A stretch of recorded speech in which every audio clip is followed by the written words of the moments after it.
8 years. That is how long I gave my heart to one man. 8 birthdays. 8 Christmases. 8 years of plans, promises, and a future I thought was already written.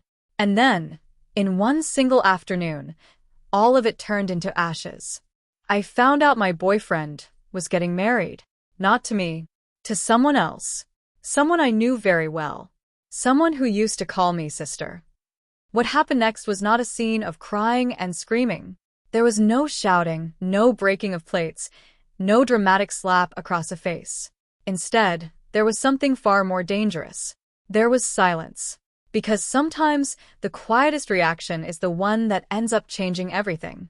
This is the story of how I lost a man I loved for 8 years, and how, without raising my voice even once, I made sure he would spend the rest of his life regretting the day he chose betrayal over loyalty. My name is Emily, and this is what happened to me. The setup. I met Daniel when I was 23 years old. He was kind, funny, and ambitious. He worked hard at his job in finance, and I was building my career as a nurse at a private hospital downtown. We were not a flashy couple. We were a steady one. The kind of couple your parents point to and say, "That's how it's supposed to be." For 8 years, I stood beside him. When his father got sick, I was the one who sat with him in hospital waiting rooms at 2 in the morning. When he lost his first job during a company downsizing, I was the one who quietly covered our rent for 4 months without ever making him feel small about it. When he doubted himself, I was the one who reminded him of his worth. I thought love was supposed to work like that. Give everything, expect nothing but loyalty in return. We talked about marriage many times. When the time is right, he always said. When I'm more stable. I believed him. I waited. I trusted him completely, the same way you trust the ground beneath your feet, never imagining it could one day fall away. What I didn't know was that while I was building a future with him in my mind, he was quietly building a different one. Without me. And the woman standing on the other side of that secret future was someone I had welcomed into my own family. Her name was Sophia, my younger sister. The first cracks. Looking back now, I can see the small cracks that I chose to ignore at the time. Daniel started working late more often. He said it was due to a big project at the office. His phone, which used to sit openly on the table during dinner, slowly started disappearing into his pocket, face down. Sophia, meanwhile, had moved to the same city as us nearly a year before, for what she called a fresh start after a difficult breakup. I welcomed her with open arms. I introduced her to my friends. I introduced her to Daniel. I never imagined that kindness would become the very thing that destroyed me. There were small moments I brushed off. An inside joke between them that I didn't understand. A time Daniel called her phone instead of mine to ask about dinner plans, claiming he dialed the wrong number. A weekend trip Sophia took with friends from work that, looking back, lined up perfectly with the weekend Daniel told me he had a work conference. I want to be honest with you. Some small part of me noticed these things. But I pushed the thought away every single time because the alternative was too painful to even consider. How could the man I had given 8 years to, and the sister I had loved my whole life, do something like that to me? Trust is a strange thing. It can make you brave, but it can also make you blind. The wedding invitation. It was a regular Tuesday evening. I had just finished a 12-hour shift at the hospital, and I was looking forward to nothing more than a hot shower and a quiet dinner. My phone buzzed with a message from an unknown number. It was a digital wedding invitation. At first, I assumed it was spam, or perhaps a coworker's wedding I had somehow been added to. But then I saw the names printed in elegant gold letters across the screen. Daniel and Sophia, together forever. Join us as we begin our new chapter. I read it 3 times before my mind even allowed the words to mean what they meant. My boyfriend of 8 years. And my sister. Getting married. In 2 weeks. I remember sitting down on the edge of my bed, completely frozen. My hands were shaking, but strangely, I did not cry. Not yet. My mind was simply trying to process information that felt impossible to be true. I called Daniel immediately. He didn't answer. I called again. Straight to voicemail. I called Sophia. Her phone was switched off entirely. It was as if the two of them had vanished the moment the truth was about to surface. That night, I didn't sleep. I sat in my dark apartment, staring at that wedding invitation glowing on my phone screen, asking myself the same question over and over again. How long had this been going on? And how had I not seen it? 2 days later, I decided I needed to see it with my own eyes. Not because I wanted to stop it. By that point, some part of me already understood there was nothing left to save. I needed to see it because I needed to understand. I needed closure, even if that closure came in the cruelest form possible. I found out the wedding venue through a mutual friend who had no idea about the storm she was helping me walk into. It was a grand ballroom downtown, the kind of place with chandeliers, gold trim on the ceilings, and white roses arranged in perfect symmetry on every table. I arrived not as a guest, but as a stranger standing at the edge of a celebration that should have, in another life, been entirely different. And there he was, Daniel, in a sharp black suit, smiling the same smile he used to give me. Standing beside him, in a flowing white wedding dress, was my sister, Sophia. They looked happy. They looked, in that horrible moment, like the perfect couple I had spent 8 years believing Daniel and I would one day become. I did not scream. I did not cause a scene. I simply stood there for a long moment, taking in the full weight of the betrayal, before I turned to walk away. That was when my phone buzzed. A text from Daniel. I know you're here. Please don't make this difficult. Don't contact me again. It's better for everyone if we just move on separately. 8 years. And that was the message he chose to send me. Not an apology. Not an explanation. Just a request to disappear quietly, as if I were an inconvenience rather than someone he had once promised forever to. I looked at the message for a long time. Then I typed back a single word. Okay. And I walked out of that ballroom without looking back, even once. The calm before the storm. People who knew me expected me to fall apart. My closest friend, Rachel, came over that night expecting to find me crying on the floor surrounded by tissues. Instead, she found me sitting calmly at my kitchen table, drinking tea, with a notebook open in front of me. Emily, she said carefully, are you okay? I will be, I told her. But first, there's something I need to take care of. Rachel didn't fully understand what I meant. Honestly, in that moment, I think even I didn't completely understand what I meant. All I knew was that the calmness I felt was not the calmness of someone who had accepted defeat. It was the calmness of someone who had stopped feeling and started thinking clearly for the first time in days. You see, the word okay that I sent Daniel was not surrender. It was permission. Permission for him to believe he had won, to believe he had gotten away clean, to lower his guard completely. Because what Daniel did not know was something far bigger than a broken relationship. What Daniel did not know was that he had built his entire new life, his career, his finances, even parts of his new marriage, on foundations that involved me far more deeply than he ever stopped to consider. And the very next day, he was going to find that out the hard way. What Daniel didn't know. Let me take you back briefly so you understand what I mean. 3 years earlier, when Daniel lost his job, I had not only covered our rent. I had also helped him apply for a small business loan to start a side consulting venture, using my excellent credit history as a co-signer because his credit at the time was too damaged from an old unpaid debt he never fully told me about. I trusted him enough to put my own financial name on the line for his dream. That loan was still active. And legally, my name was still tied to it. There was more. During the pandemic years, when his father's medical bills became overwhelming, I had quietly transferred money into a joint emergency account we had set up, just in case. That account had never been closed.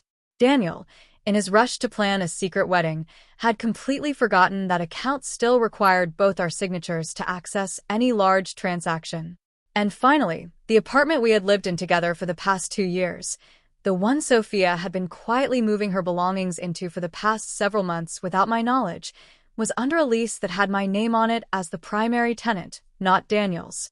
In his hurry to build a new life with my sister, Daniel had left behind a trail of financial entanglements that all still required my involvement, my approval, or my signature.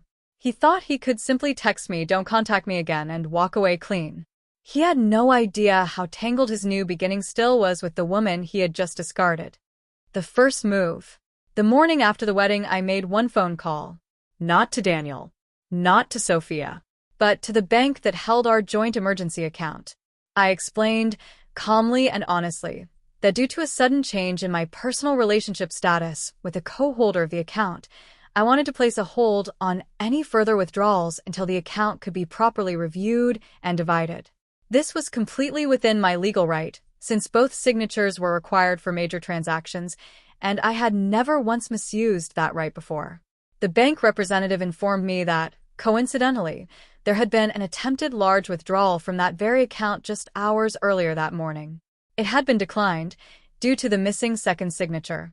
I felt a small, quiet sense of justice settle into my chest.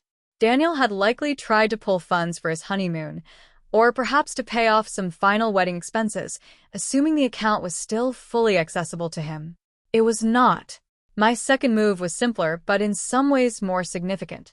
I contacted the landlord of the apartment, the one that was still legally under my name. I informed him, professionally and without any anger in my voice, that I would be terminating my lease within the legal notice period, and that anyone currently residing in the unit who is not on the lease agreement would need alternative housing arrangements. I was not trying to be cruel. I want to be clear about that. I was simply, for the first time in 8 years, choosing to protect myself instead of protecting someone who had never protected me. By that evening, my phone, which had been silent for 2 days, began buzzing nonstop. The first message from Daniel arrived within the hour. "Emily, what is going on with the account? Why is there a hold on it?" I did not respond. 20 minutes later, another message.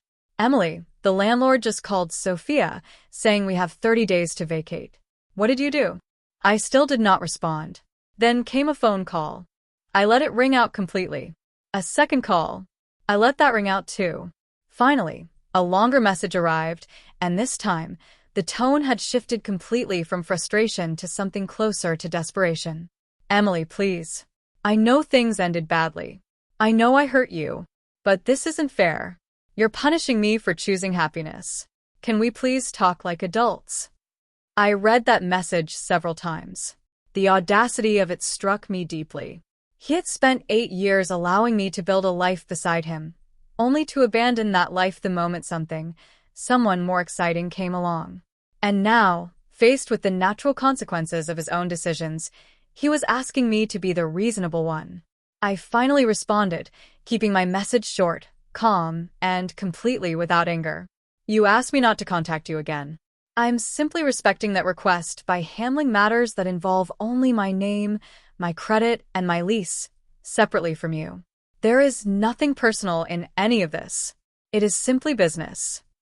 It was, of course, deeply personal, but I had learned something powerful in those 2 days of silence. Sometimes the most devastating response to betrayal is not rage. It is calm, controlled, undeniable consequence. 10. Sophia's call. 2 days after the wedding, my sister finally called me. I almost didn't answer. Part of me still felt the old instinct to protect her, the instinct of an older sister who had spent years looking out for her. But that instinct had cost me deeply, and I was no longer willing to let it control me. I answered the call. "Emily," Sophia said, her voice trembling, "please, can we talk? I know you're angry. I know what we did was wrong. But Daniel and I really do love each other." I let her speak. I did not interrupt. "The bank account, the apartment," she continued. "Daniel said you're trying to ruin us. Is that true? Are you trying to destroy our marriage before it even starts?" I took a breath before answering, making sure my voice remained steady. "Sophia, I am not trying to destroy anything. I am simply reclaiming what was always mine in the first place. The account has my name on it because I built it. The apartment has my name on it because I signed for it. None of that changed the moment you two decided to build a life together behind my back. I am not the villain here for protecting what is legally and rightfully mine." There was a long silence on the other end of the line. "We didn't mean to hurt you," she finally said quietly. You dated my boyfriend for over a year in secret and married him 2 weeks after I found out, I replied. I think the intention to hurt me stopped mattering the moment the action was already done. I ended the call calmly, without shouting, without crying. And for the first time since finding that wedding invitation, I felt something close to peace. 11. The truth comes out.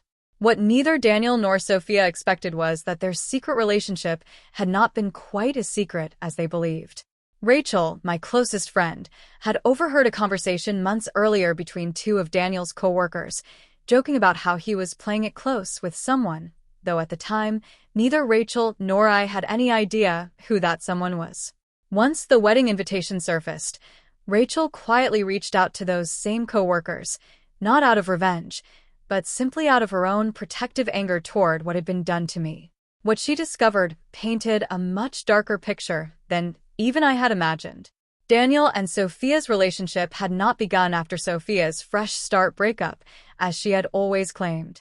It had begun nearly 14 months earlier, while Sophia was still living in her old city and while Daniel and I were still planning our own future together.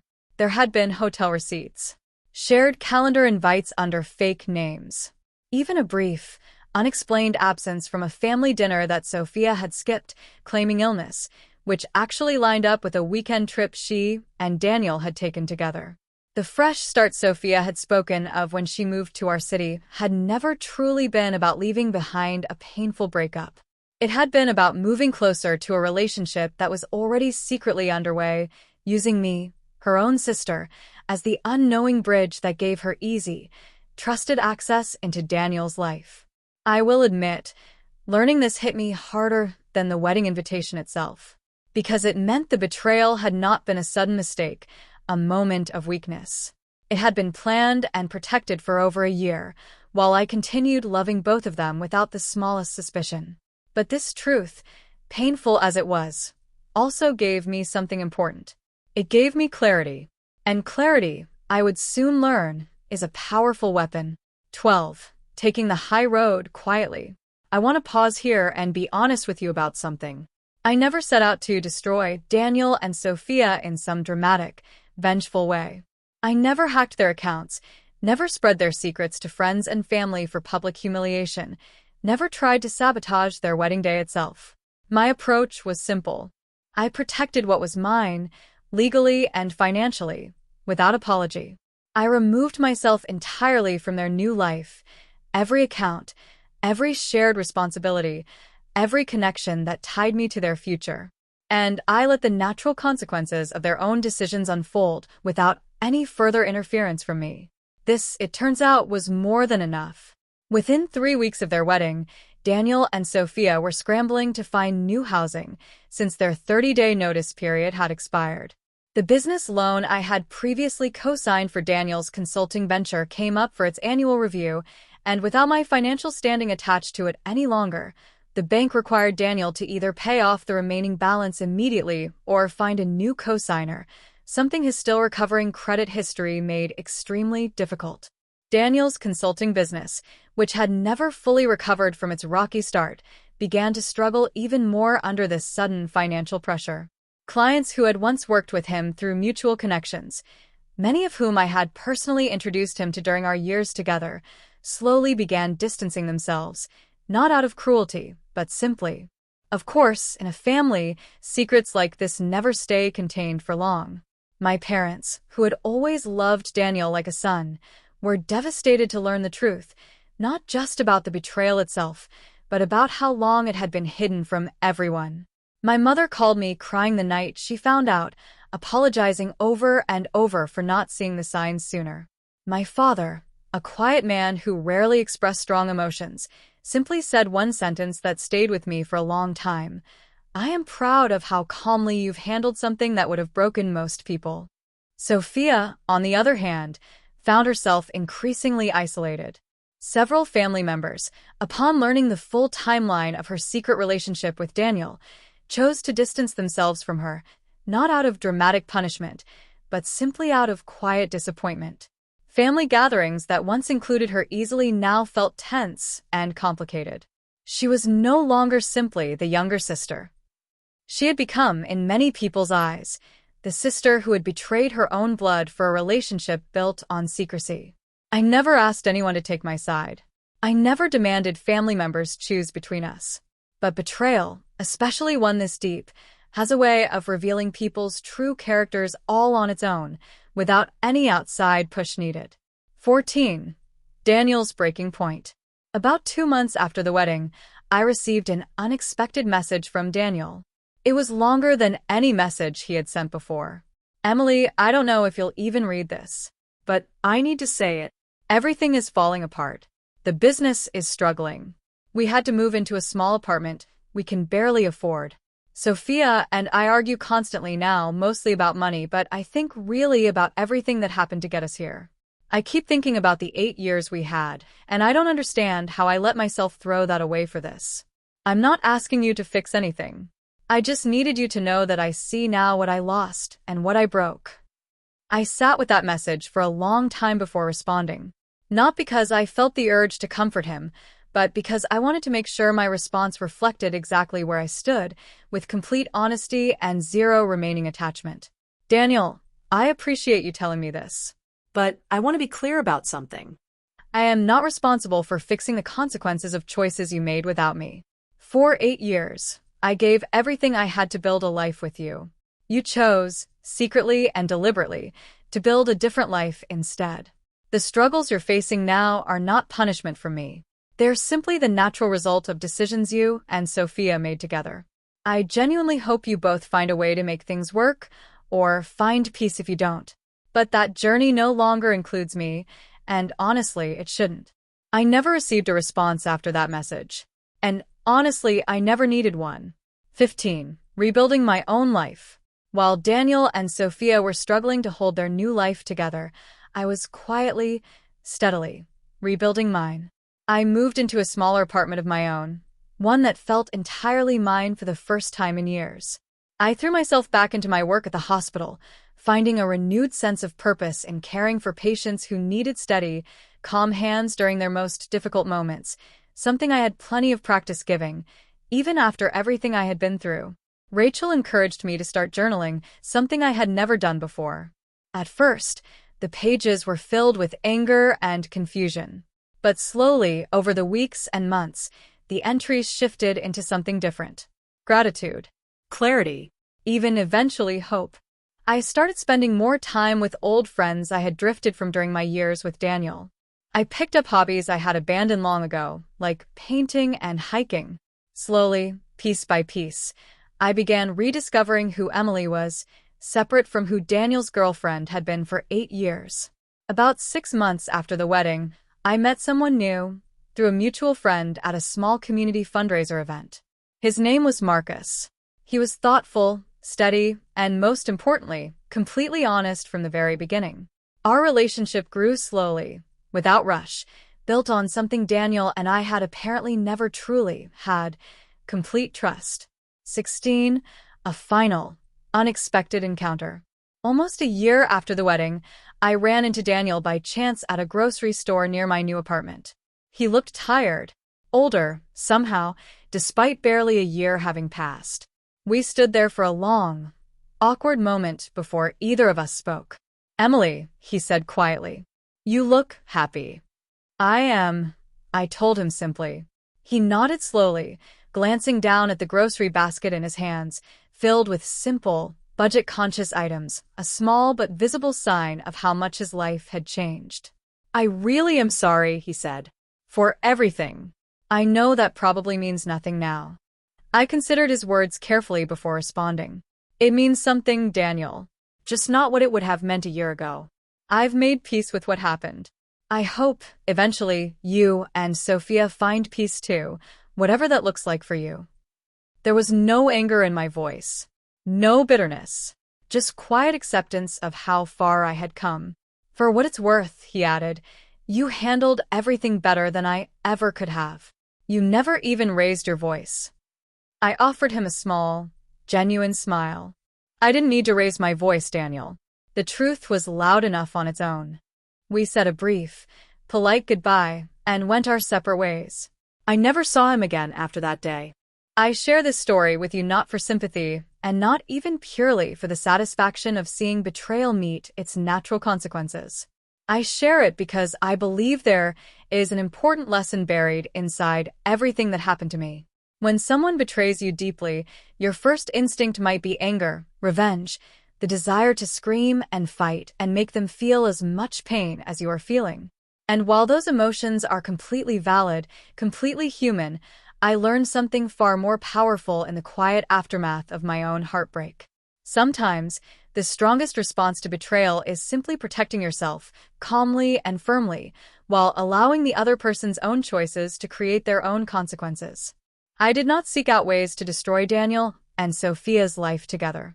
I simply stopped sacrificing my own life to support theirs.